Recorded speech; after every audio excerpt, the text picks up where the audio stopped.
మార్చి 26న చలో అసెంబ్లీ ముట్టడి కార్యక్రమం చేపడతామని తెలంగాణ రాష్ట్ర వికలాంగుల మేనిఫెస్టో సమితి నాయకులు వీరయ్య అన్నారు. ఓయూ కళాశాల వద్ద తెలంగాణ రాష్ట్ర వికలాంగుల మేనిఫెస్టో సమితి ఆధ్వర్యంలో మార్చి 25న నిరసన కార్యక్రమం, 26న చలో అసెంబ్లీ ముట్టడి కార్యక్రమం పోస్టర్ను ఆవిష్కరించారు. ఈ సందర్భంగా కాంగ్రెస్ పార్టీ ఎన్నికల మేనిఫెస్టోలో చెప్పిన అంశాలు అమలు చేయకుండా వికలాంగులకు అన్యాయం చేశారని మండిపడ్డారు.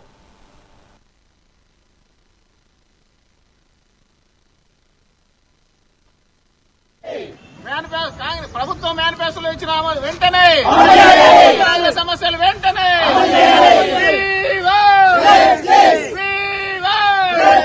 ప్రభుత్వం వండి వైఖరి వెంటనే సమస్యలు వెంటనే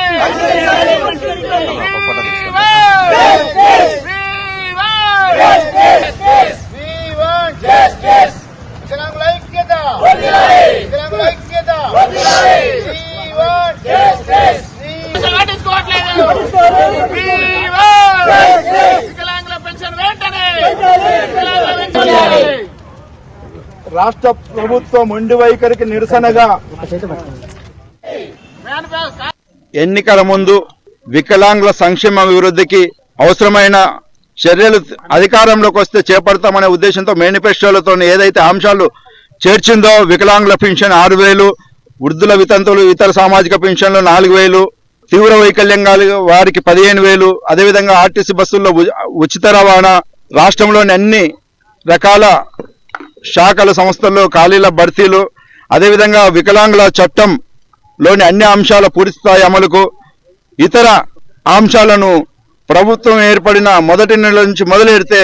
దశల వారీగా సంవత్సరం లోపల అన్ని కార్యక్రమాలు అమలు చేస్తున్న రాష్ట్ర ప్రభుత్వం, పెన్షన్ వచ్చిన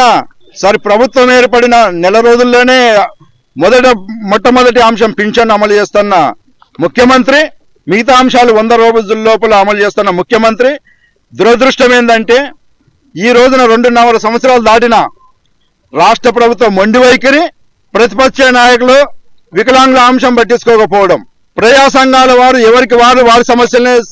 సమస్యల సాధన గురించి పట్టించుకొని వికలాంగుల సమస్యల గురించి మాట్లాడకపోవడం ఎంత దుర్మార్గమైన వ్యవస్థ అంటే, సోదరులారా, రాజ్యాంగం ప్రకారం శాసన వ్యవస్థ, కార్యనిర్వాహక వ్యవస్థ అయితే, న్యాయ వ్యవస్థ అయితే, 4వ స్తంభమైన పత్రికా ఎలక్ట్రానిక్ మీడియా ప్రసారం మీ యొక్క అండతోని మేము ఇవాళ ఉద్యమాలకు ముందుకెళ్తున్నాం. ఎన్నికల ముందు వికలాంగుల సంక్షేమ అభివృద్ధికి అవసరమైన చర్యలు అధికారంలోకి